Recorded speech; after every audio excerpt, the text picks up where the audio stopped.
highway. If it is in bad condition, hop onto one of the... Iconic comment. But there are three things in here. Three, stability. Don't clean the building. And three, credit speed up by retailing debt. But on the other hand, the headline said, oh, what? That's wrong. That will come on swinging to get hold of your money. That was the man. Now, by the way, what is there anything in that phrase, to get hold of your money? Is that the bank's plan? Do they wish to retain custody? No, but we're supposed to be on a literacy deal, but I don't know if this ties it or not. Just for your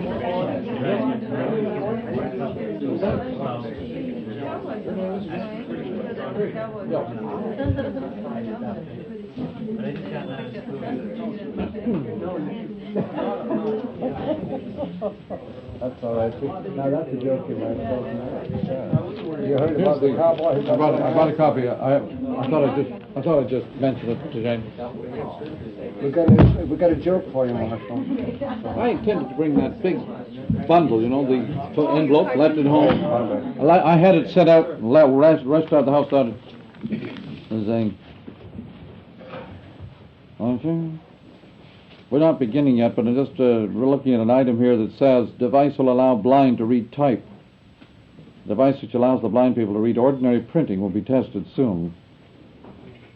That the device called an Opticon is about the size of a book, includes a camera the size of a pocket knife.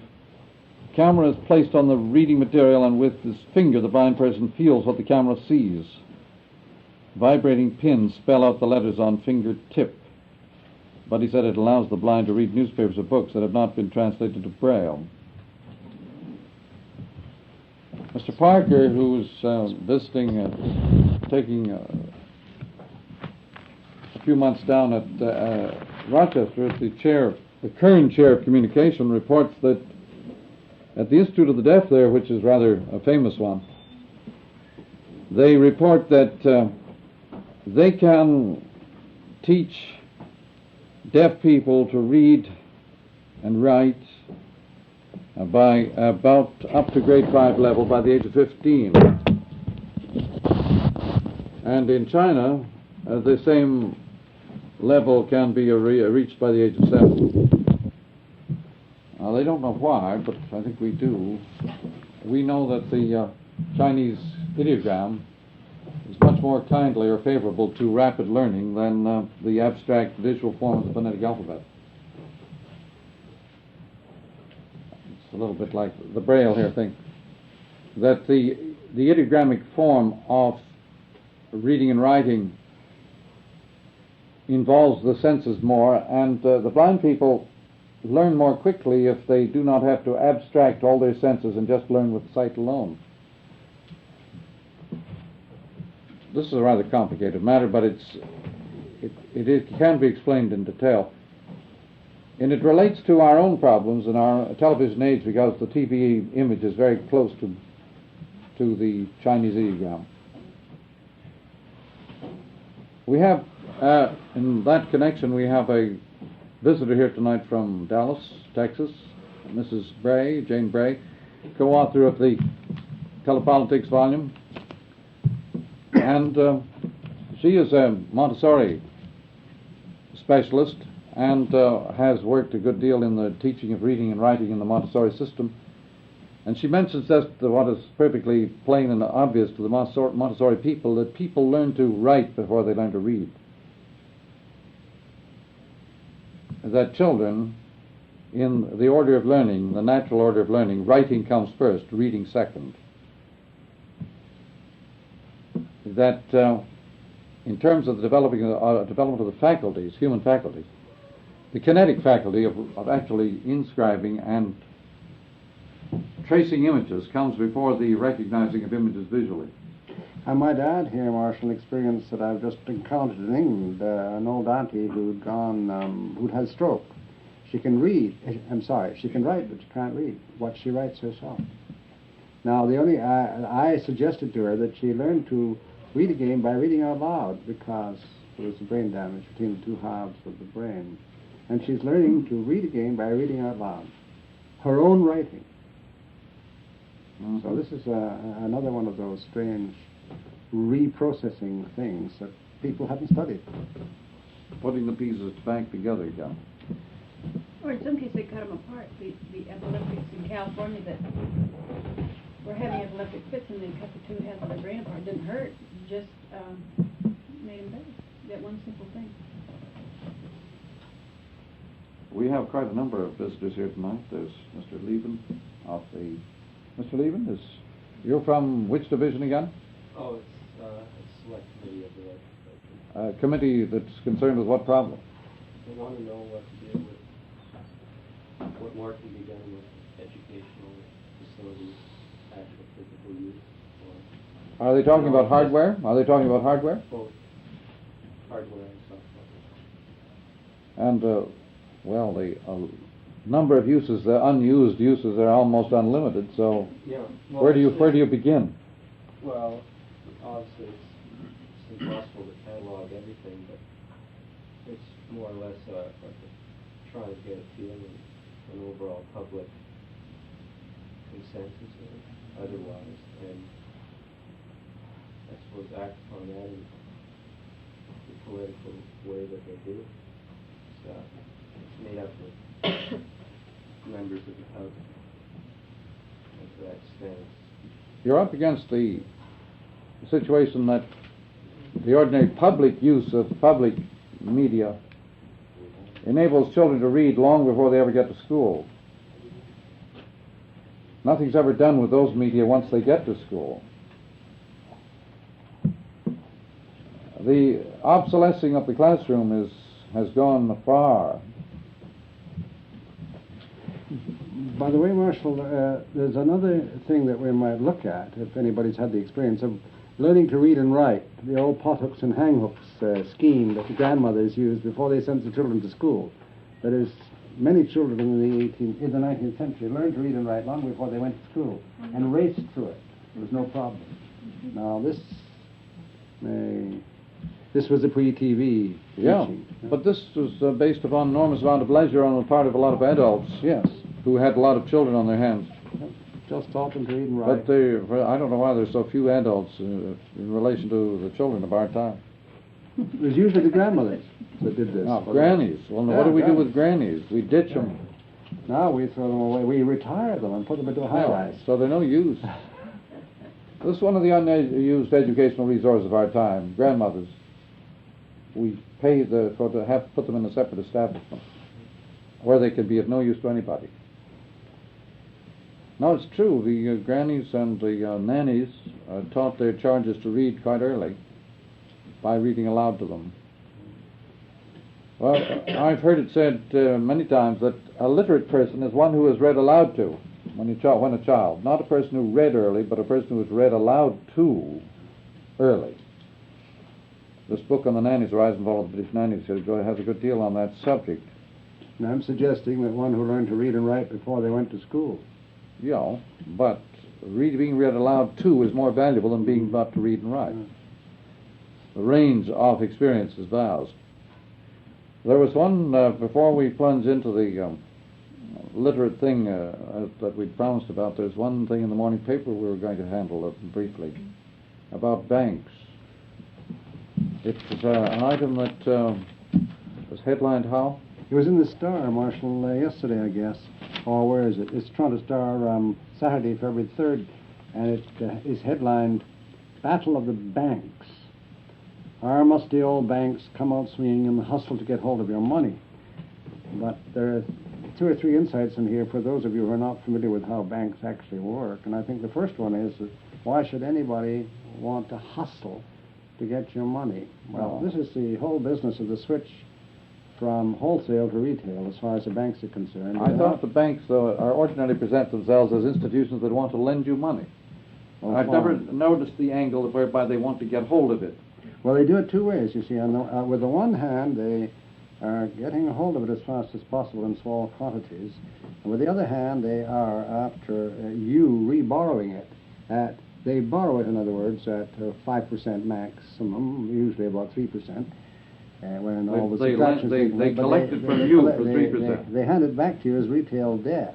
At or retail 20%. credit at around 20%. So this is good business. The difference, of course, is Well, now, what makes a what is the business. service that they perform? Once they remove the money from you, they then perform a vast service worth 20%. Well, they do two things. They lend it back to other people, other small borrowers, for buying hardware. That is for credit purchases on the consumer on the market. various consumer card deals that they have, and then because they're banks, they can get another charge on this from the user of the credit. That is the retail merchant who finds it very convenient to have his collections through the bank. So they get it coming and going, as it were.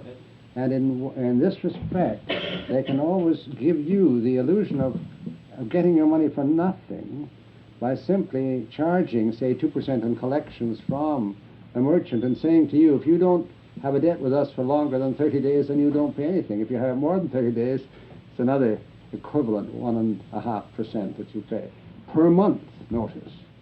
Per month. Per month. Which doesn't So that show. this is really quite hard. Mr. Nevitt, I beg to differ a bit there.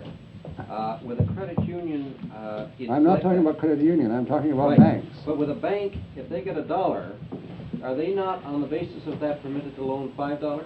Oh, indeed, this is a 20% coverage, but this is compared with the cash. That is, they can multiply what I'm talking about by a factor of 5. Right, yeah. This is the You difference. see, so that actually comes to 100% if you're talking about. Thank you. This is of course, again, there's a margin of safety. They've got to keep enough gap in there so that if there's a sudden call, they're covered. But then the government steps in to cover them. So. But now the bank is a service organization. Service organization. And money is a service organization. The institution of money is a service environment. And you notice there's no cash in this. It's all covered by marks and ledgers. Yeah. This is information now, pure information. But the money itself facilitates transactions. Without money, if you had to barter, if we had to make a ticker between those glasses and that book as an exchange, it would take quite a while. So the money speeds up transactions or the movement of things between people. So you may put your finger on it. The emphasis has changed from the money to the rate of transaction. The speed of transaction Is is where the supposed to name- increase the wealth. This is what actually is the process. There is of another bank. factor that is hidden behind the movement of money, and that's writing. Without the written word, the money would not move at all. It's all based on writing. It's all based on writing. And that writing is now replaced by the computer. In other words, an entry. Still on a a token card. form of It's writing. still writing. It's writing of a But new. a hidden factor in, for example, in the ancient time, when usury became an abomination, because they said nature does not pay 5%, therefore it is not fair to charge for the use of money, because money does not breed, it is not like nature. This is Aristotle. He was wrong. Money does breed, and it breeds by accelerating transactions that could not otherwise take place at all, and writing is behind the speed of money. Money would not transact without writing behind the money. So when writing came in, then money, then you had a market going that was considerably capable of producing wealth on a great scale that was not possible before writing plus money. Two media necessary to have wealth. That is, two media in addition to production. Aristotle protested that once you begin to produce for a market, you lose control of your own household and your own economy, which is true.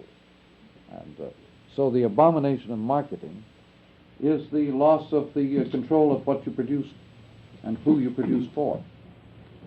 Market is a neutral instrument that simply doesn't care what you produce or what you sell. It will sell anything. And so the market is an iniquity. It's inhuman and non-human.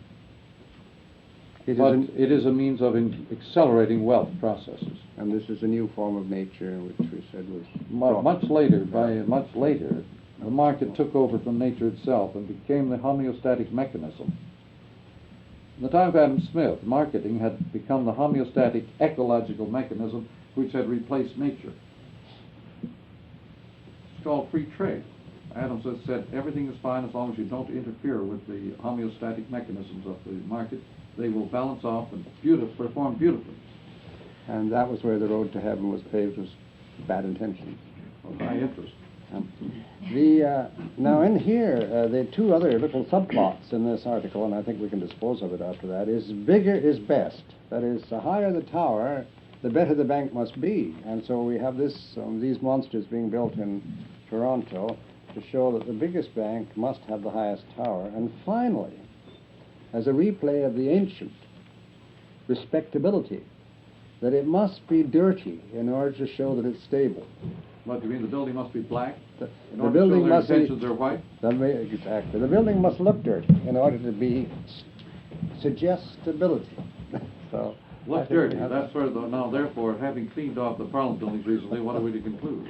I think we have full circle now. Back to pay dirt. A barefaced lie. The legislative buildings, the Queen's Park buildings have recently been facelifted, and they are a ghastly sight. I mean, and who on earth could have okayed that move? They had a relative dignity and acceptability when they were dim and dark. In this rather pasty-faced, really nasty tone. I don't know, what would you call that color? We got any color expert here? Naked. There is a kind of yes, it's like the rear side of a chimpanzee. It's about that shade. They say that the higher a chimpanzee climbs a pole, the more you see of its rear end. And now you could show the cartoon that was brought from Poland by a friend over here. No, we'll save that. We're not going to pass it around. What happens to money under conditions of computer speed up? Well, we're talking about that. We've just been talking about that. You can charge 100% interest because of the speed. Yeah, you were talking before how in Adam Smith's time it became a homeostatic environmental mechanism. Supplanting nature. Yes. Yeah. What happens to it under computer speed up conditions? Nature having disappeared already. Well, you substitute one nature after another, one kind of ecological arrangement supersedes another rapidly. You can program new natures, I think, daily on the computer. Well, then with that increase in wealth, how come there's more and more people starving? There aren't. That's nonsense. What do you think there are? That's not true. It's only newspapers that say so. I mean, how do you say more and more? How many people can starve at once? Well, I mean, our relative place among countries of keeping our babies alive and poverty that we see. When you say starving, though, does it mean? Does it mean Well- they actually don't have enough to eat? Yeah. Or do they have the wrong things to eat? No, both. It goes hungry and I 40% of the population is obese. I know that doesn't count. And they're starving The too. other And most of the bad people in the world are starving too. Well, okay, but our undernourished and have bad health and all things that come from being too poor. How come? And too rich. There's another form of starvation, that's the rich. They too are starving, physically as well as spiritually. Starvation is not new, nor is it easily cured. People don't necessarily feed themselves just because there's food next door or around the corner. They won't even bother to lift their hand to get it. Where do you get the idea that starvation or hunger is curable by having food handy? I don't think there's any evidence that we have masses of unsold wheat in this country we'd be happy to give away. Nobody will touch it. Now I know that the difference between what surpluses are and the kids in the nursery that don't have food is fantastic, but how do you get the two together? It's nothing to do with human justice. Right. It has to do with what? The breakdown in mechanisms of human arrangements.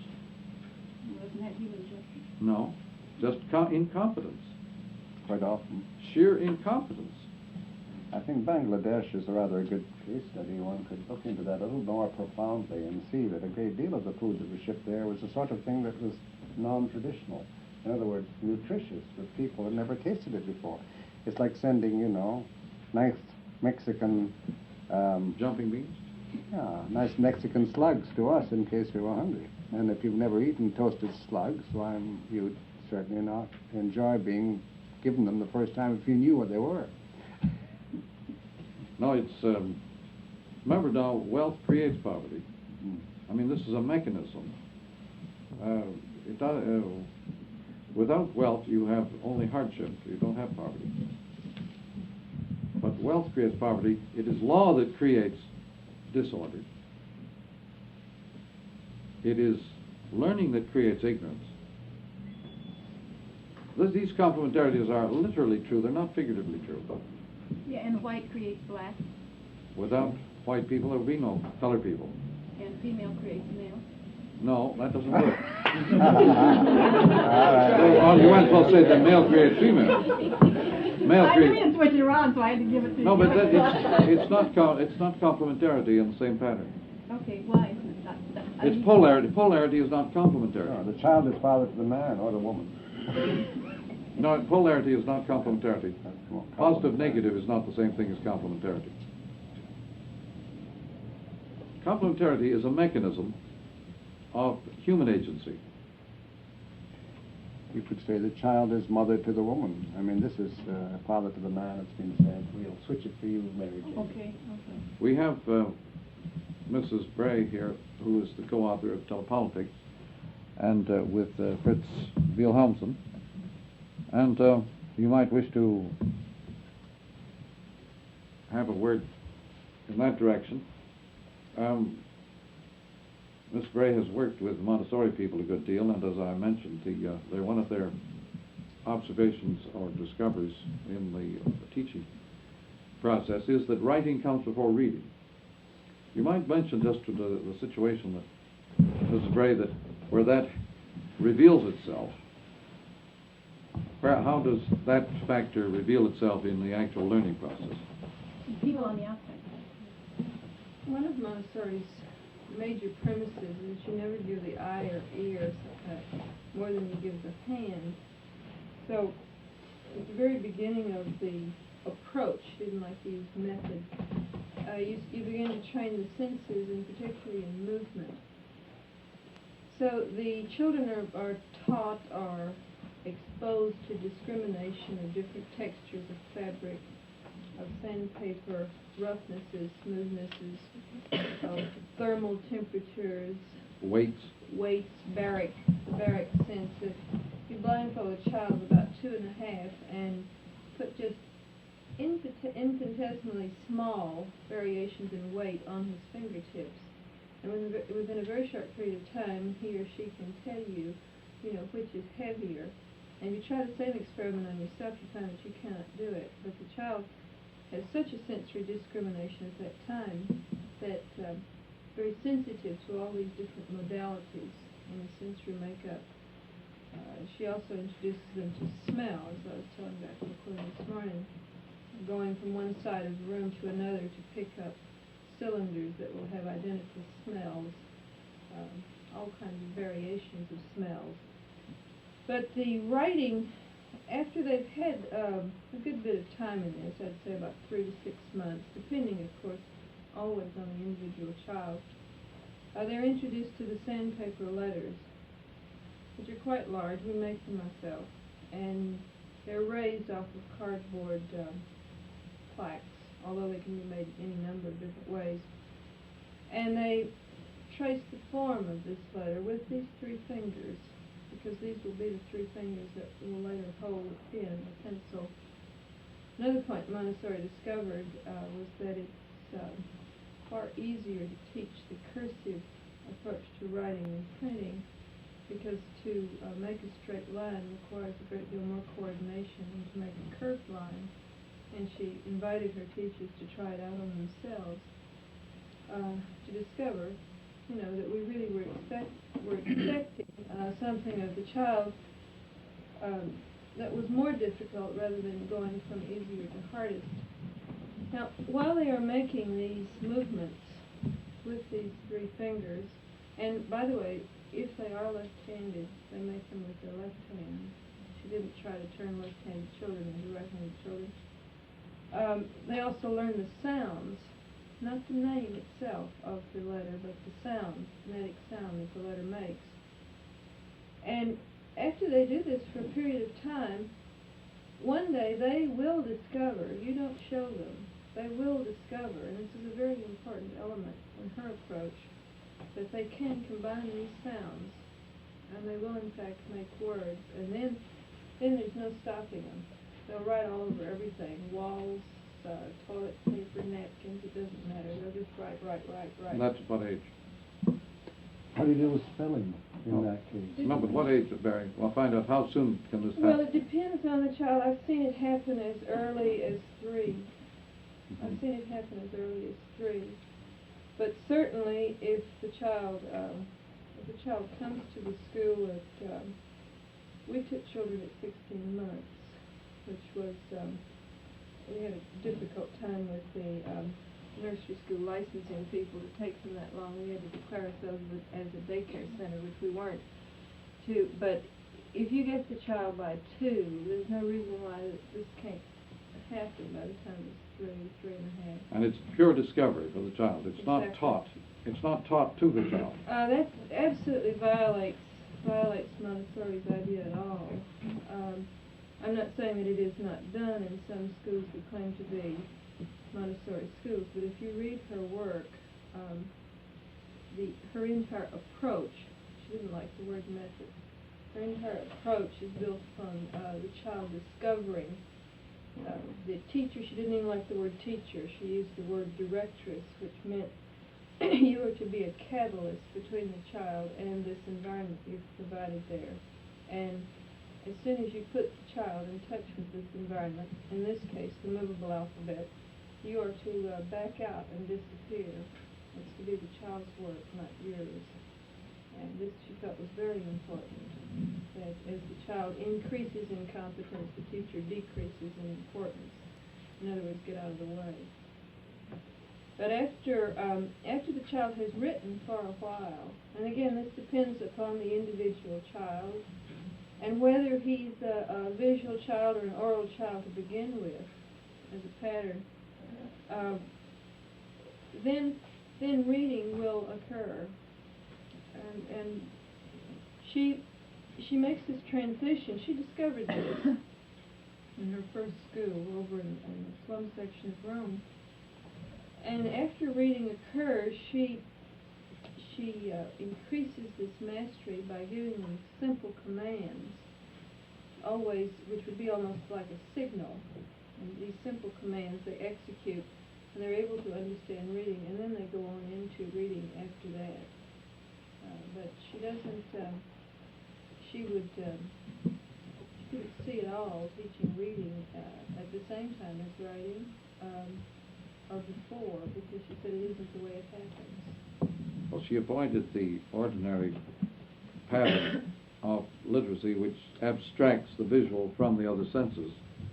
She put all the senses back together again as part of the teaching process or learning process. Yes, and I think the educators of this century, she's one of the few I've discovered who if perhaps not the only one, who was quite aware of the danger of sensory extension.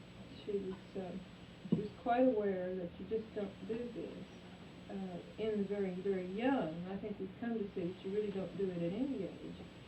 But she would isolate the senses, she called it, in these exercises. In other words, the tactile exercises would often be carried on blindfolded, but only if the child wanted it. But the child usually did. He found this very adventuresome to perform these exercises blindfolded. In our teacher training, we didn't find it so adventuresome. Some of them broke our necks, but the children enjoyed it very much. Well, now, in our time, something very strange is happening electrically. The television image is handing back the world to the viewer in a multi-sensuous form. And this has unwittingly and unintentionally complicated or upset the ordinary learning process enormously. Our schools, having for centuries, literally 2 centuries at least, moved in extreme abstraction in separating the senses. Now we're confronted with a group of children who are familiar with the television image, which is iconic and multi-sensuous and not visual very much.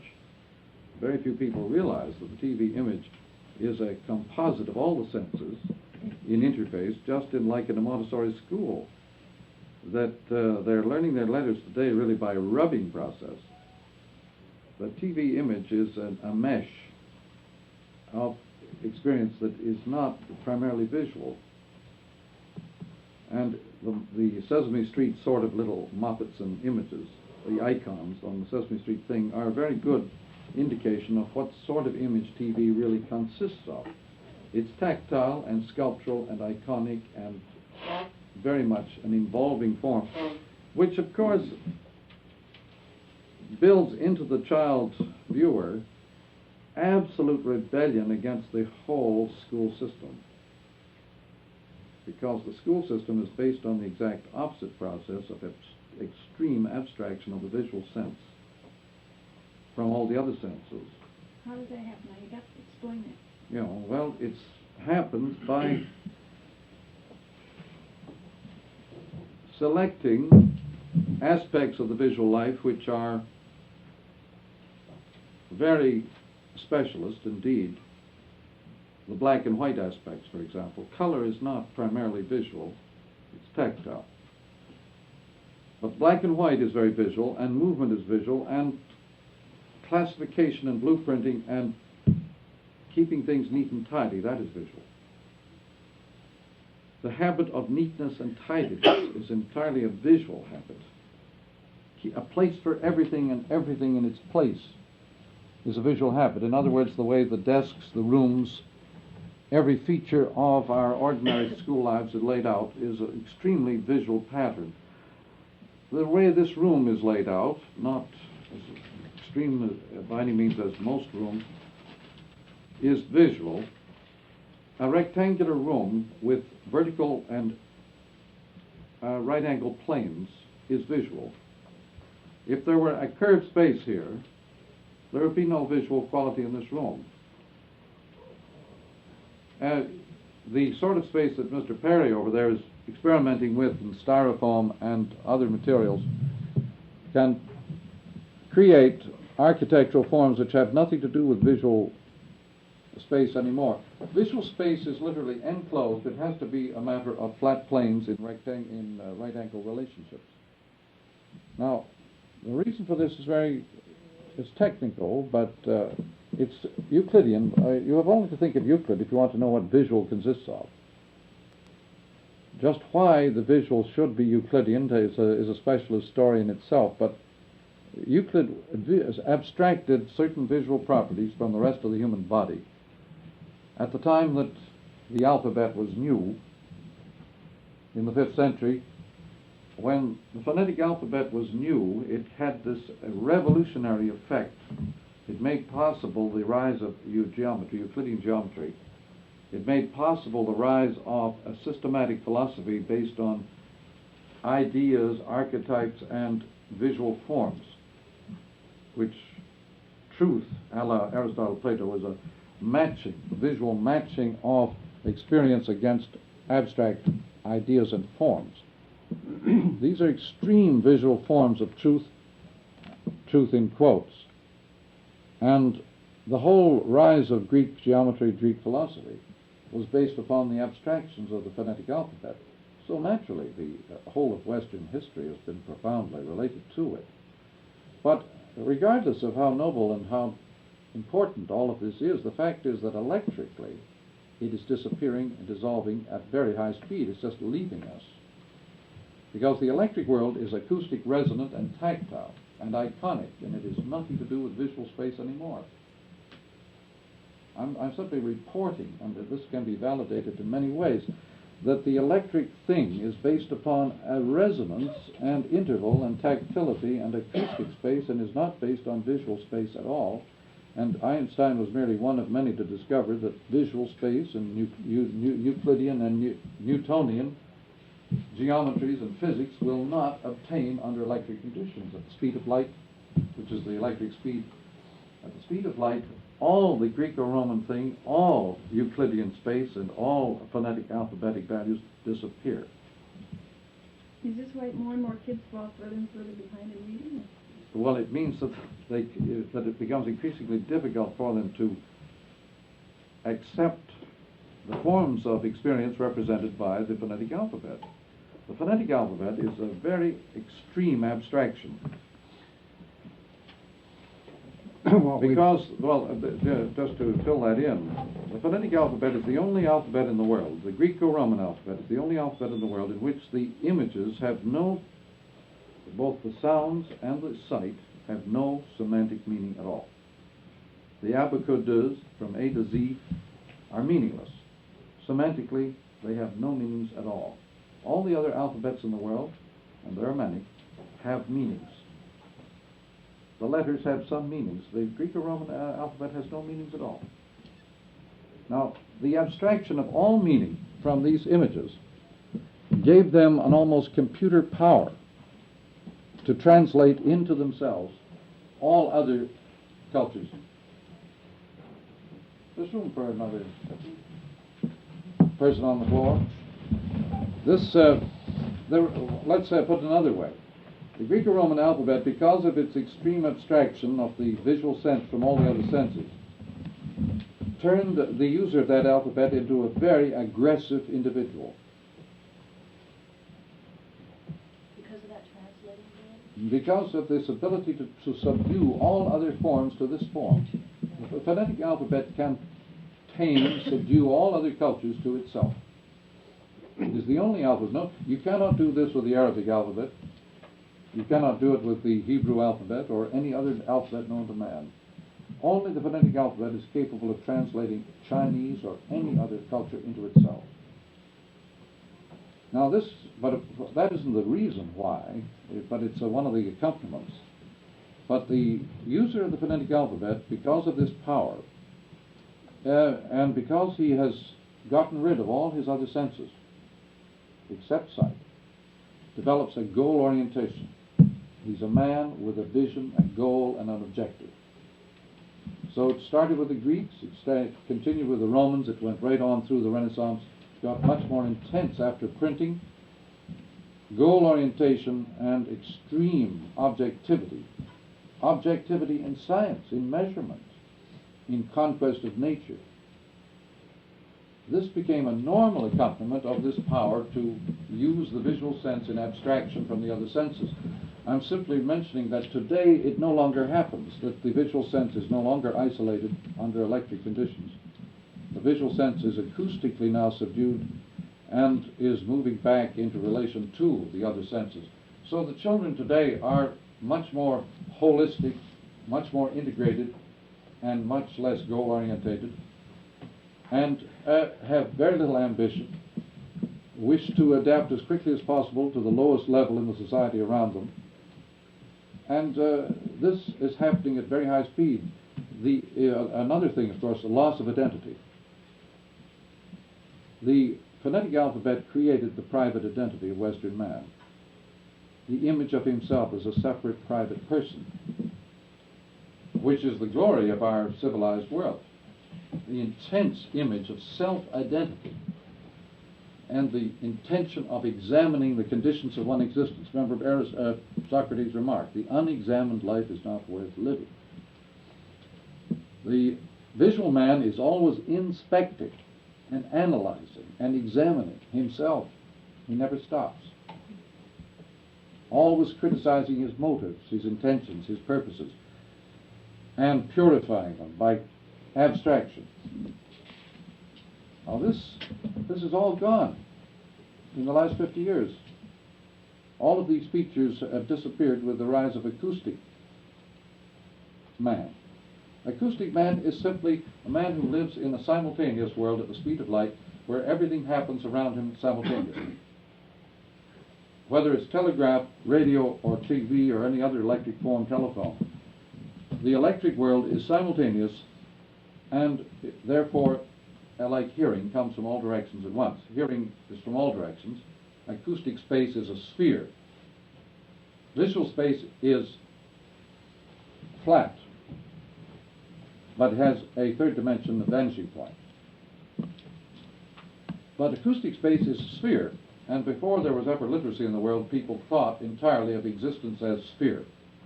The egg, the Humpty Dumpty. And the whole idea of the sphere as the perfection of man preceded the alphabet. The sphere was banished by the alphabet. But it comes back with electricity. Humpty Dumpty has been put back together again at a very high speed. And the sphere man has no private identity, and this is one of the hang-ups of our time. The young today live in a world in which they're expected to have private identity, goals, and purposes, and they haven't got any. Nobody told them where it went. Nobody told them why they don't have it. But you can test it for yourself. The goal orientation is gone, and the drives towards specialist objectives gone, as they feel the need to relate more and more to other people. The highly literate man doesn't feel very much need to relate to people. It isn't very important. His objectives are very egotistical, very private. But the acoustic man cannot have any private goals. He is an ecologist. And by the way, ecology means the end of goals. That's what the word means. It just means a total field of everything homeostatically in balance. Homeostasis disappeared with the alphabet. Structural balance and equilibrium was not compatible with alphabetic specialism, and so it relied upon a great deal of free play. As long as there was lots of unexploited nature around, you could have this extreme specialism in which egotistic individuals exploited the surround and the nature freely. As long as there was lots of untouched nature, you could be as egotistic as you like. Canada, of course, is a utopian paradise for egotistic individualists in terms of huge quantities of unexploited nature. I don't suppose there's any place in the world that even begins to approach its utopian conditions for egotism. But it is an unbelievable playground for the rampant egotism. So naturally they're going to come flocking from every part of the world. There's no question they will be here before you know it. It's like the 49ers of yore heading for the goldfield. Canada will become the new 49er territory, without any doubt at all. It's probably already happened on an extreme scale. You mean there'll be more splitterets up here than down there? I don't know if there's more, but they'll certainly all try to get here somehow.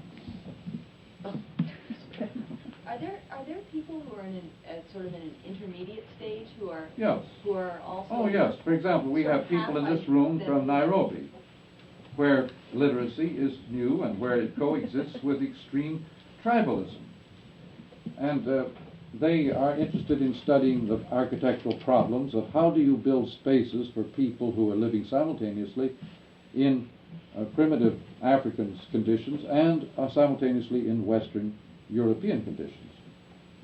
Because we now have to create all over the planet contradictory spaces and lives and careers for people who belong to multiple cultures, whose parents grow up in one culture and their children in another. This is our condition electronically. Electronically, our children are primitives of an extreme type, that is holistic in their multiple sensuousness, and they live with parents who are extreme specialists, highly visual people called squares. A square is merely a person who is highly visual, highly literate. Are there people though? Are there some of us perhaps? Maybe people in their 20s or 30s who grew up with TV as well as reading and writing, who are both. Yes, I think there's a lot of straddling, a great deal of living in divided and distinguished worlds, amphibiously. However, you can report, you probably are in a position to say something about that. What happens to people who are divided completely between two worlds, half of whose lives are nourished by one set of conditions and half by another set of conditions? It's probably a very confusing territory. Very confusing. It's not so bad. I just pointed at Mary Jane, and she's admitting it's not so bad. You're doing all right. No, I'm not. But what you said about the phonetic alphabet subsuming all others. No, not subsuming, but taking over. Okay, then wouldn't It's conquering. It can conquer them all. Wouldn't the ability of one part of your brain to conquer the other part Alphabet isn't part of the brain. Training, the acquisition of phonetic literacy, if it succeeds in splitting you up, your senses from each other, then how would you ever get them back with the other half of your brain? Well, highly literate people never do. Okay, then you couldn't be highly literate with one side and not. No. You'd just be a little bit of both. However, you may, as a highly literate person, confront people who are brought up in totally different conditions. Now, the ordinary impulse of a literate person is to subdue them. That is, in the schools of the blind, they teach them to act as if they had sight. That's the literate man's approach. In the school of the deaf, they teach them to act as if they had hearing. Now, this is monstrous, but our left-handed people are taught to act as if they're right-handed.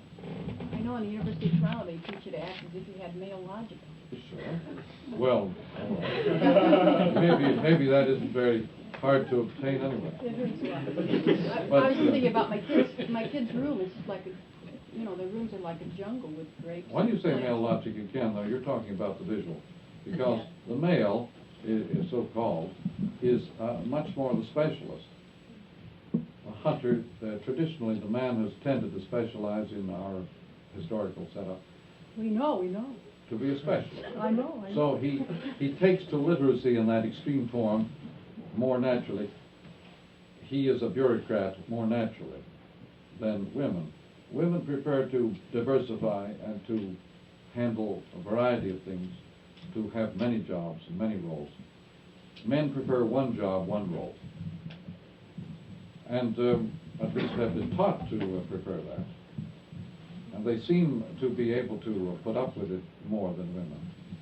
But the fact is that today in our schools, Dr. Hurst is here, he's been studying some of the results of TV on his own patients. He's an optometrist. And he has studied some of the effects of TV in the classroom and out of the classroom. And he has mentioned to me that among the learning problems in our schoolrooms, 92% are boys. Only 7 or 8% are girls. Where there are learning problems, so-called, classified anyway as such, the percentage is about 92 to 8. Now, all that means is that the boys are less able to adapt, being specialists, to changing conditions than the girls are. The girls are much more rapid adapters, accommodators, than boys. Boys are rigid, brittle, they crack easily. The natural superiority of women, the book by actually Montague, simply means that biologically women are better conditioned by nature to survive. Under any condition. The best night I ever heard you. No, this is, I'm merely reporting what actually Montague means by the natural superiority of women is that they are biologically better able to survive under any conditions than men. Any type of conditions, whether of noise or work or confusion or having babies, or just drowning, water, anything. Women have a better chance of survival than men. And it's because they're less specialist in their physical makeup. I think if Mary Jane wants to drive that classification too far, we'll have to remind her of Aristophanes, who, of course, showed that men and women were originally one person with 4 legs and 4 arms, and they split in half. And they've been seeking to get together ever since. That's the old sphere. That's the old sphere idea. Yeah, the old sphere. Now, this is happening today, and takes the form perhaps of homosexuality, who knows, or the unisex. The sphere, the going back together of everybody into one thing is acoustically, that's what Aristophanes is talking about. But it's an old idea, long thousands of years before Aristophanes. There originally was just one sex and one kind of being and so on. That's right, the original goddesses was half man and half, what do you call it? Yeah. However, this was merely a way of trying to report that a pre-literate man was acoustic, not visual. And acoustic includes everything. However, apropos then, Dr. Hurst, you might mention some of the conditions that arise in the visual sphere under TV conditions.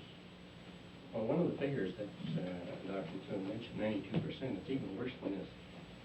The latest figure is about 94% at Children's Hospital. Now, I find approximately 80% in my own practice.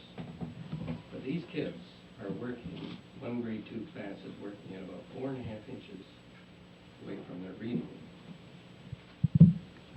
Now, at this distance, the eyes are not coordinated. In other words, there is one eye which is turned into an exophoric or out position, and the other eye continues on. There's no bifocal Not at all. life at 4.5 inches. But the mystery is, why do children insist on reading at 4.5 inches in the early grades? And why will the schools not photograph this situation and report it? Because they won't. It's not new. It's been going on for years. And the near point distance Dr. Hurst discovered on an average is 4.6, right? Well, that was a grade 2 class. Now, Grade 2. The strangest thing is that when they start out in kindergarten, it's approximately 6 to 7 inches.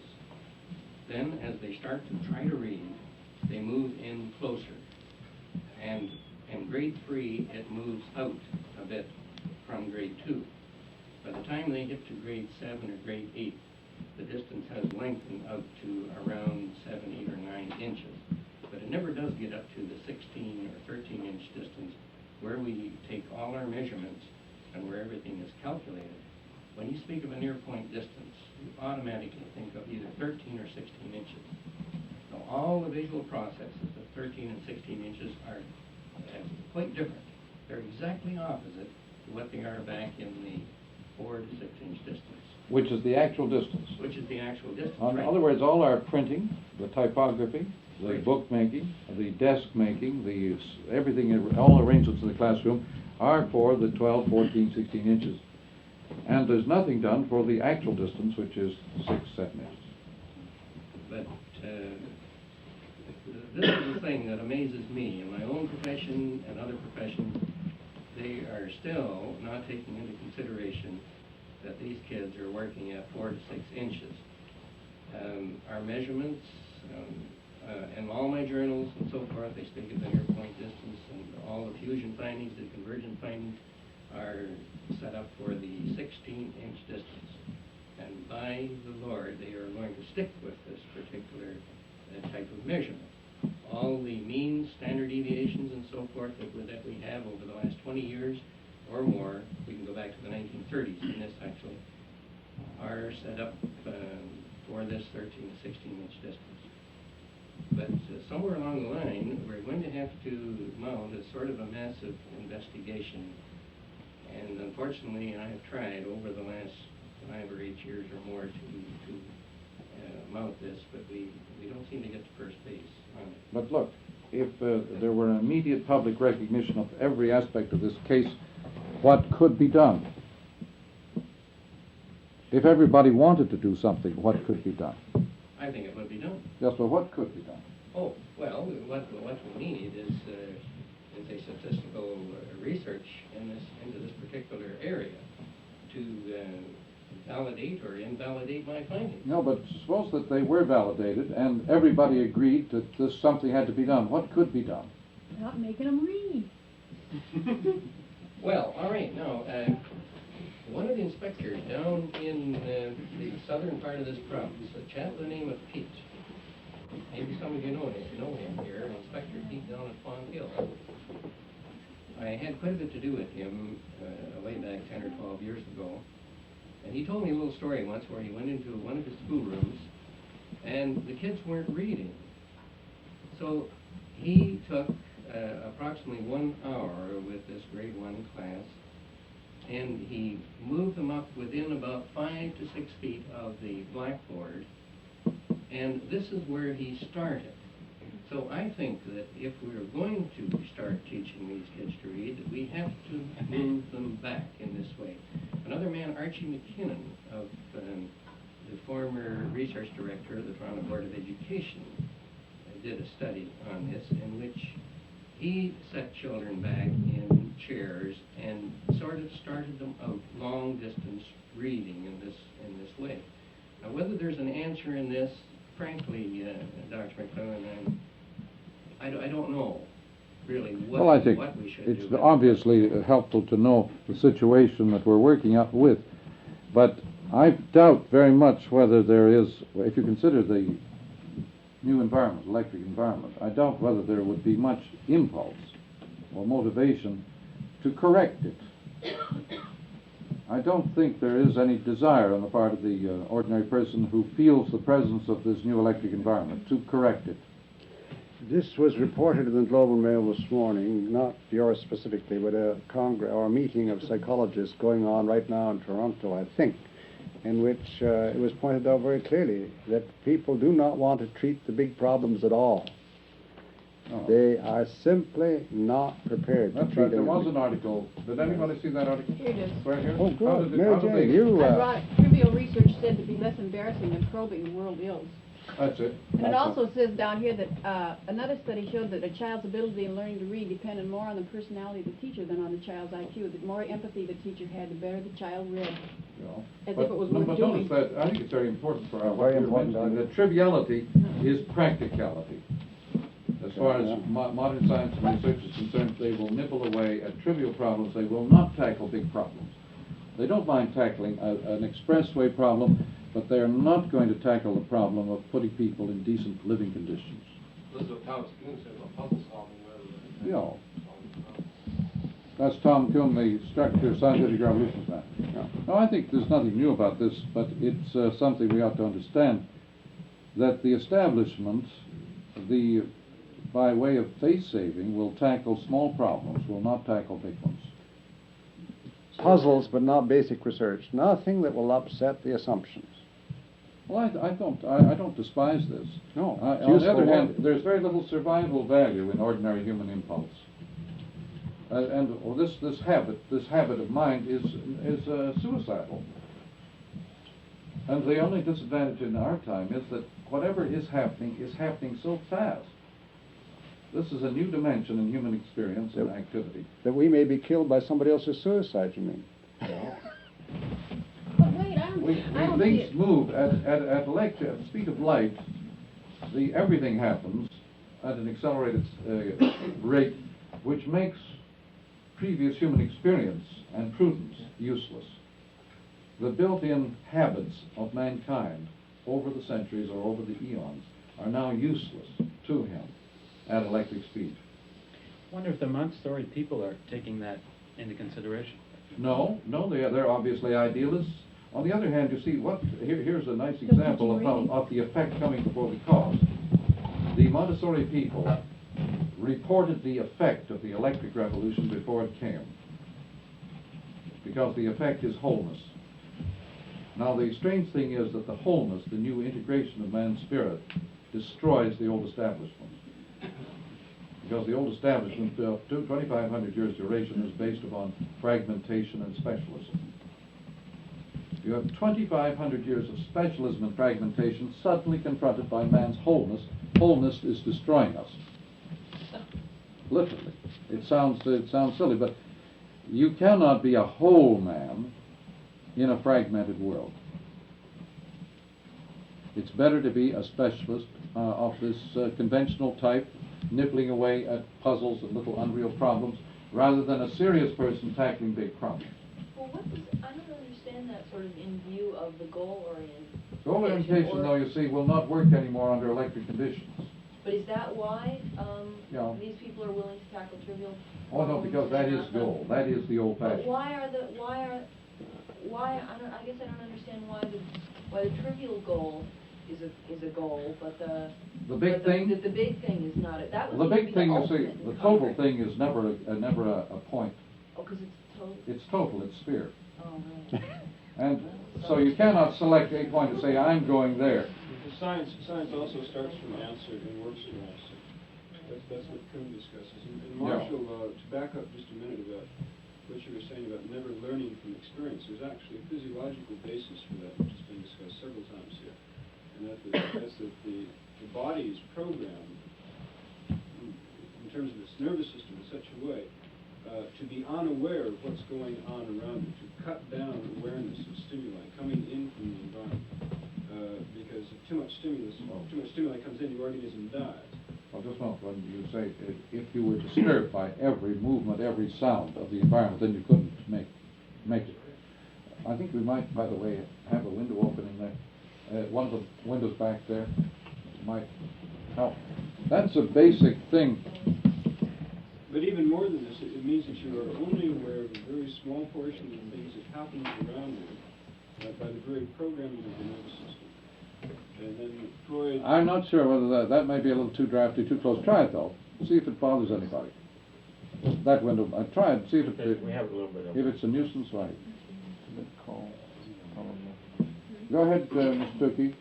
Mr. Tooky's a psychologist. Well, this was a physiological theory that Freud started from. He made this basic observation, and then he went on to explain how the mental apparatus is set up to even further diminish the amount of stimulation that comes in. So the entire psyche is established to be unaware as much as possible of what's going on in the environment. So that you can have business as usual, in spite of fires and things going on around you. This is necessary for survival at one level. Oh, is that why he invented the unconscious? And numbness. Switching off. You see, one of the things that happens with the young today, is under the huge floods of stimuli in a man-made environment, they switch off. They have to. They can't take it. Same thing, we reject unpleasant past experiences. We don't Rub them out. We don't learn from the accident. We just saw the gory thing. 15 minutes later, you're speeding. Well, as a matter of fact, you repeat the unpleasant experience. This is a repetition compulsion. You continually repeat it. And one of the advantages of repeating it is each time it's repeated, its affect, or its effect, the effect of the affect is cut down. So by repeating it, you're lessening its impact. Yeah. But this is an interplay between the visual and the acoustic. Very clearly. Yeah, but I just have to say, I really object to the idea that kids today are committing suicide. I think the men are murdering them. No, I didn't say the men that. that run the institutions are hurting them. No, I didn't say Those little kids that he's talking about are not doing that to themselves. Those kids are in a situation that's hurting them. But as they become integrated, they have to confront a highly specialized buzzsaw called the establishment. They're not going to be integrated. They're going to be dead. They put glasses on them. They Oh, no, I'm not talking about that. I'm talking about the effect of TV, say, in putting their sensory organs back into relation again. This is not an advantage to them at all. But insofar as they do get together again, for example, umpteen kids today insisting on eating organically produced food and vegetarian food and living a kind of semi-slum life because they don't want to overstrain the surrounding resources. This kind of homeostasis that the kids have instinctively taken to. The new costumes, the new hairdos and so on are part of a homeostatic mechanism working in them. They have no way of explaining it even to themselves. But it's an attempt to cool things off where things have been very hot. And it isn't working because when you bring the cool or integrated being into relation to the intensely specialized bureaucracy, which is where the jobs are, it creates absolute chaos. You bring a whole integrated person into relation to a specialized civilized world, and there's going to be absolute head-on clash. That would seem to indicate to me that the girls would have more trouble in the schools, which is the instruments of the establishment, than the boys. Well, they do in the sense that they don't really take it that seriously. The boys are the ones who are tossed us on the scrap heap if they don't make it. The girls are not expected to be quite as competitive and intense. You can always get married. I mean, your success is not, in a sense, dependent on your success in that institution. Constantly not taking Well, seriously. it's a good point, though. Your point you're raising is a good point. Namely, if the girls are more integral than boys, then they should be having more trouble with the establishment than the boys. Even at We an do, we early do. age. They do later on, admittedly after age Because of our 12. training in the man's schools. You see, we're not allowed to learn the right things in school, how to survive. We just taught to type earlier for cheaper, and that's happening more and more. Women have a worse and worse position. Yes, but if women are more adaptable, then they can take a sort of a colonizing kind of attitude in schools, that they can do what needs to be done in schools, and they can do it well, but it's not all that important to them, so they don't get In the screwed schools, up we by get, it if they go that's out. right, that's what happens to us in the schools, and then when we get out, we're absolutely untrained to survive unless we're, you know. In the Well, specialist market. Yeah, you Right. survive in different ways. Yeah. And the women, though, are more inclined to be role players, which means multiple job oriented. The boy is a job holder, it's single job oriented. Wasn't it a paradox then that women want jobs now? Yes, this is a hang-up. The so-called women's lib thing is temporarily a caught between two worlds, and it doesn't, it feels as a huge injustice somewhere. But it's a bad time it's a very bad time, for example, we'll come back to this after East-West, it's a very bad time for women to suddenly grab hold of the man's world, just when the man's world is about to dissolve. And it's like coming back to the ear-eye thing on a big scale. The Orient, the Eastern man is going west now by acquiring Western literacy, and the Western world is going east by going inward, changing his outer goal or aggression toward inner contemplation and inner direction. As the West goes inward electrically, and by the way, the electric thing is an inner tip. It's a paradox. When you put your nervous system outside electrically, you go inward. When you specialize in literacy, you go outward. The literate man is an extrovert, and the electric man is an introvert, or he's an inner tripper.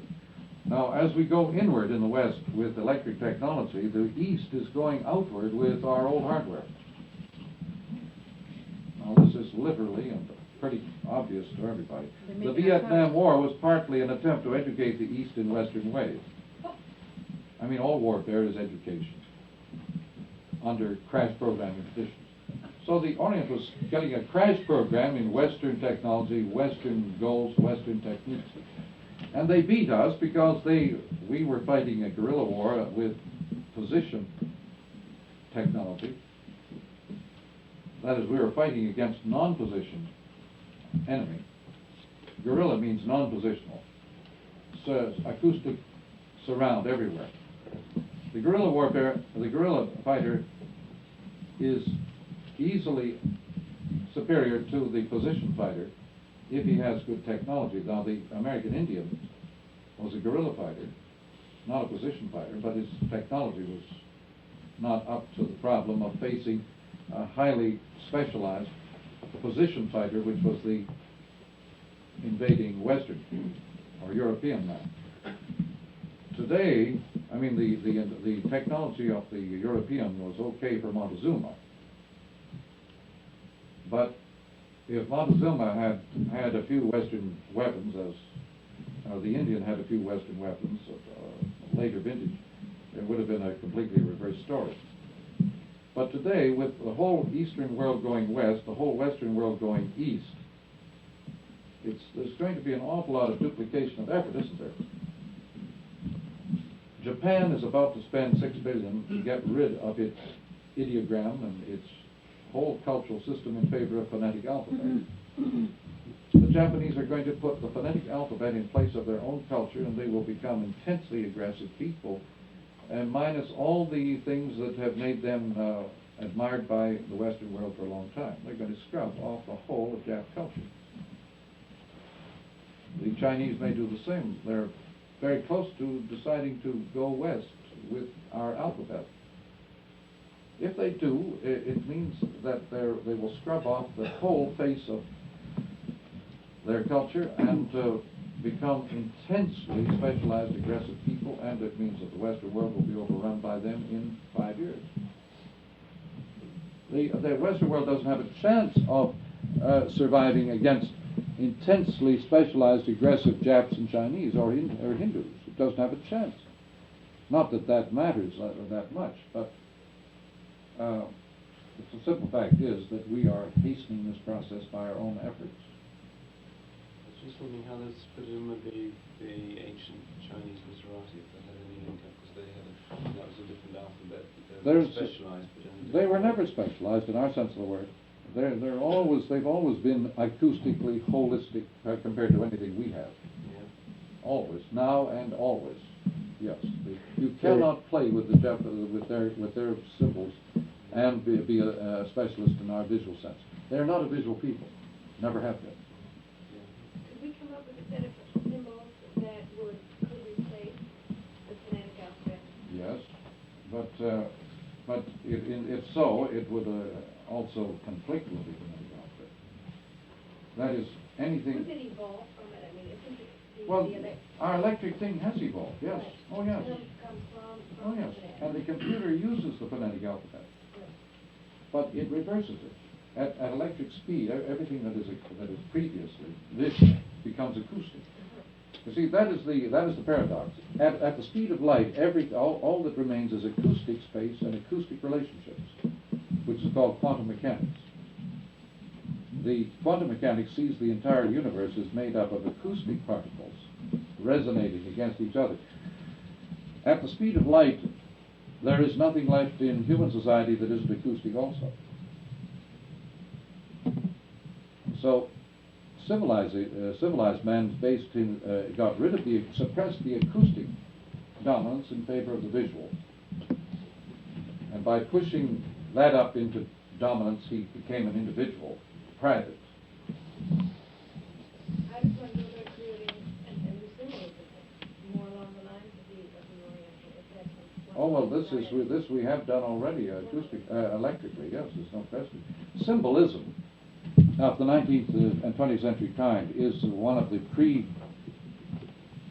effects before electricity. Symbolism was itself an acoustic form that came before electric phenomena. In other words, Mr. Nevitt and I have worked on this for a good deal of time. In any situation, the effects always come before the causes. The effects of the telephone came before the telephone, the effects of the motor car before the motor car, and the effects of electricity long before electricity. The effects come first, the causes later. Now, this is something you can observe we all know this in the history of science, that the sort of discoveries that are made in science are usually made simultaneously by a whole lot of people. And the effect, in other words, the cause of the actual discovery comes later than the effects of that discovery. But what happens if the machinery and everything is all rubbed out? Which machinery? Our hardware? Yes. Well, you see... And what way do you have to communicate in terms of transmitting ideas? We might as well illustrate it exactly. What happens to Gutenberg is with Xerox, a flip. Xerox, which is the electric form of Gutenberg, in which you can print your own books, makes everybody a publisher. Gutenberg made everybody a reader. What happens when everybody becomes a publisher? Any kid can publish any book he wants at once. Well, it scraps our system, that's all. It scraps our book trade and our literacy system. It's gone. The Pentagon Papers it scraps our politics. And so any office boy can print the secret papers of the State Department because he has complete access to them. And so this is exactly what happens. But there are no more secrets in the State Department. Under electric conditions, everything is known to everybody. Did you see what happened yesterday to Jack Anderson's sidekick, who had been given the Indian documents that they stole when they sat in at the BIA? They stole a whole lot of very important documents, and they gave them to Jack Anderson's sidekick. And he went to turn them back now that he Xeroxed them all, and they arrested him for possessing documents. But he said, "Here, I'm giving them back to you." He said, "Yeah, but you got all the goodies." You see, there's the other side of it, Marshall, and I think we should stress this, that in a world of information, the answers no longer matter if you know what the questions are. That is, the whole thing is flipped. Now questions are the main resource. If you know that an atom bomb can be made, you don't have to know the precise way of doing this. Everybody knows. or All can you find can out very quickly. Could you comment on Illich a little bit? We've all been reading De-Schooling Society. Okay, maybe you would like some aspect of him you'd like to bring up, especially. Ivan Illich, De-Schooling. No, I just met him in Mexico and he said God is a man. Well, I didn't even know you thought about God any longer, but Oh, he does all the time. He runs a place like the Vatican. He refuses to talk about the death of literacy. So. but is his main thought that when the information environment goes outside the school, then you might as well close the school? No. This means if all the answers are outside, then why put them inside? If you can find out, if there's nothing in school you cannot find out outside school just as easily, why spend your time in school? The answer is to his hang-up, and he doesn't have answers or questions. That's his problem. He's just got a hang-up. His hang-up is that he doesn't know what the questions are. And if you want to retain your school system, you don't put the answers in the school system, you put the questions in there. And when you have the questions, then you don't have to worry about answers. But the teacher doesn't know what the questions are, they only know the answers. This is what's wrong. Illich doesn't know what the question is. that's the whole trouble with specialism in every field, whatever. And this is why they refuse to ask the questions. You And see, we're back to Hurst. Newton asked the question, what if there is an equal up drag? He didn't ask is there gravity, because everyone knew there was gravity for 1,000 years.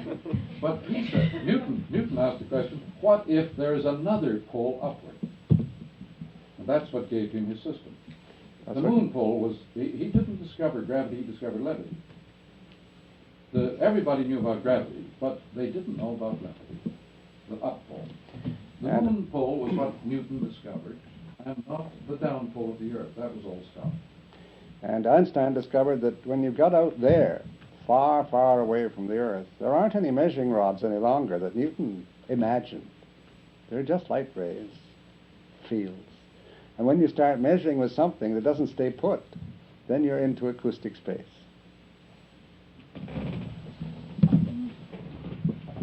It's there's no difficulty in Einsteinian physics if you abandon the visual. You just enter it acoustically, then the whole thing is perfectly simple. That's what in the ABC of relativity, that's what Bertrand Russell pointed out. He said, there's nothing difficult in Einstein. All you have to do is reorganize your imaginative life. You have to acquire totally newborn perception. There's no problems. But most physicists and most scientists use still a visual way of probing, and that's why they go so slow. They're unable to get rid of their visual habits of investigation. But when you're investigating the non-visual, which is the submicroscopic, which is totally non-visual, visual methods are useless. They're still looking for ocular proof when there's nothing to see. Yeah. I'd like to ask if you have any ideas what the connection might be between the information that's so readily available and the kinds of questions that we learn to ask.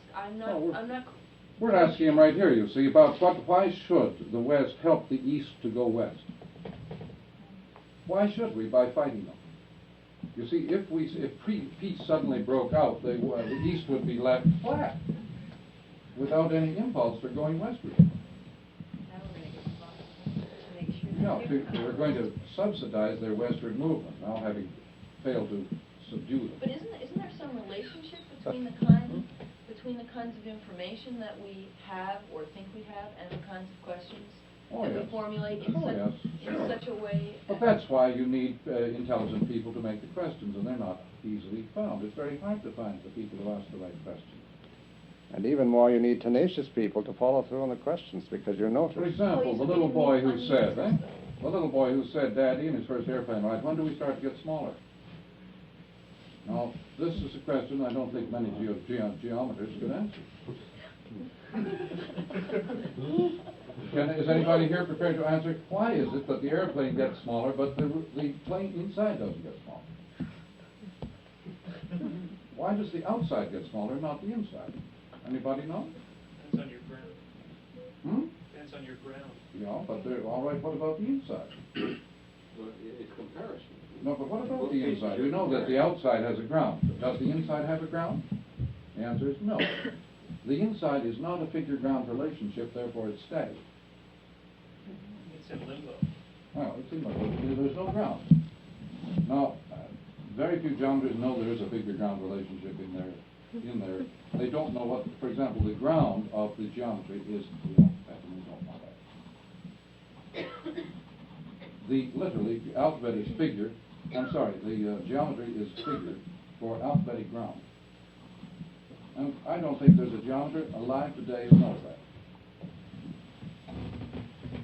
There are very few people who know anything about the origins of visual space or about the characteristics of visual space. Certainly no psychologists, and I think Mr. Tooky is prepared to admit that. Freud had begun to get terribly suspicious about visual space in Civilization and its Discontents. Well, that's essentially the Freudian. You can look at the Freudian critique as a psyche explained in terms of visual space. But he didn't really understand what was wrong. Well, he understood what was wrong with that kind of organization. He understood it as given, but he didn't know how it got that way. He didn't know that the alphabet had the power to create visual space. You know, but he did realize how this distorts and creates how this distorts history. He knew literacy did, but he didn't know the alphabet was the cause of it. Oh, he wouldn't even talk about literacy. No. Well, all right, he didn't get down to the nitty-gritty. How come people don't like to talk about literacy? Oh, John Holt said, I will not talk about literacy. Well, it's a hot subject, but especially since it's disappearing so fast. By the way, another curious feature about electric speed is attention span gets very small at electric speed. So you can count on this. All the kids in schools have an attention span that is decreasing exponentially. Are there particular learning problems that have developed since, say, 1950 or something that did not? Yes. And yes, TV isn't 15 years old. That is 48 saw the first network TV, but it didn't hit everybody that soon. Marshall, I'd like to bring up one more example here, and this answers your question here a minute ago. I was talking to Albert Zimmerman of the College of Education this afternoon. And he brought up the fact that they had conducted a study in Toronto schools in which they trained teachers to examine for learning disability and to refer them on from there. Mm-hmm. Now, after they had gotten through with this, they found so many kids that they didn't have people to take care of them, so they dropped the whole thing. Mm-hmm. That's natural. Incidentally, though, this little boy who said, when do we start to get smaller? The fact is, visual space is static. It's the only space that is static. It's a figure without a ground. And the changes occur only with relation to ground. That's where the medium of the message comes from, by the way. Medium is not a figure, it's ground. The medium is not the motor car, it's the highway. Now, very few people know this. Very few people know what the medium of the message means. They've never asked. The medium is the thing that changes. The program doesn't. The content doesn't. But the medium is always changing because it is the ground itself. Now, visual space has no ground. It's static. Now, acoustic space has figure ground, so does tactile space. All other spaces except sight have a figure ground relationship. But in sight, there is no ground. It's a world of its own, and for some reason or other, therefore static. Visual space is continuous, uniform, connected, and static. Acoustic space is discontinuous, non-uniform, and dynamic. So is tactile space, osmic space, all the other spaces. Visual space has four properties that are not possessed by any other sensory mode.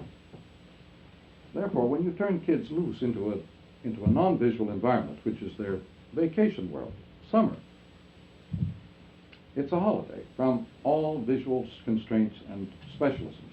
Marshall, what were those four characteristics of visual space? Continuity? Uniformity, continuity, connectedness, and stasis. That's all characteristic of Euclidean space. What about detachment? Well, that's only one of the results of confronting visual space. Then this gives you a detachment. But you are totally involved in all the other spaces. You experience only involvement. Visual space, you experience no involvement at all. This is where we use another story, Marshall. That is the story of the Indian and the Western geology, or the Canadian, let's call him the Canadian geologist. Or the topologist. 2 years ago up in the Canadian North Country, the geologist with his Indian guide suddenly said, "We're lost." And the Indians all started laughing and said, "We're not lost. We go on lost." It's impossible for a man to get lost. Only the wigwam will get lost. Can I ask if it would make any difference? If it would make any difference? Are you boys from OISE? Are you? No, we are. No, but I mean these two. All of you? Which is the OISE group tonight? Oh, quite a big group. Well, we haven't heard much from you. You're playing awfully coy. We're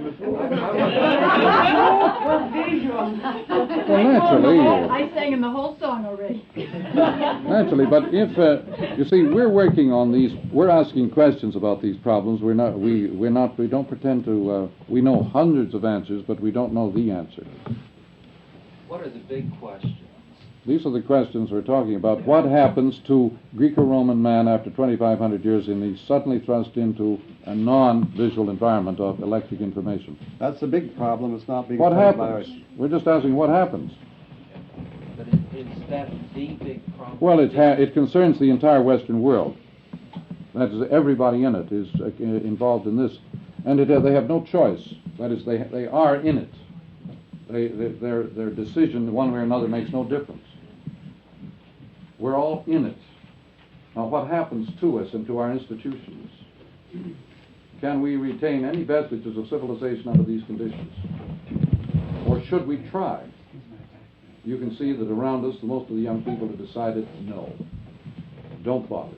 Let it go. Aren't the machines going to do it? Hmm? Aren't the machines going to do it? Do what? Through all this business. What business? Maintaining it themselves. No, the electric thing is, the machines are now electric, and they are dissolving it at very high speed. That is, I don't think we've got 10 years left. Nothing like 10 years. Left to what? To the Western world. Oh, right. What is this Western world? What we call civilization, private individuals. We are civilization freaks, you know. The private man, equal before written laws. Western liberty. Written laws. Equal before written laws. That man is disappearing at a very high speed. You made some sort of prediction about 5 years. I'd say 5 years is a long, long time. It's like 1,000 years 10 years ago, 5 years now, 1,000 years 10 years ago. We're going through hundreds of years per annum right now. Hundreds of years per annum at electric speed. The speed of light doesn't know anything about time or place. But isn't something maintaining a process? It would seem to Well, look around. As soon as the TV stops. Look at what's maintaining it. You people are maintaining it. We're maintaining it here in this room at the moment. But it doesn't represent any very serious stand against electric things. No? No. So we're not really. I'm talking, you're speaking of it. No, we're not doing anything very serious about it. And every time we turn on the electric light, we're helping the process along. Apropos civilization's discontents, Marshall.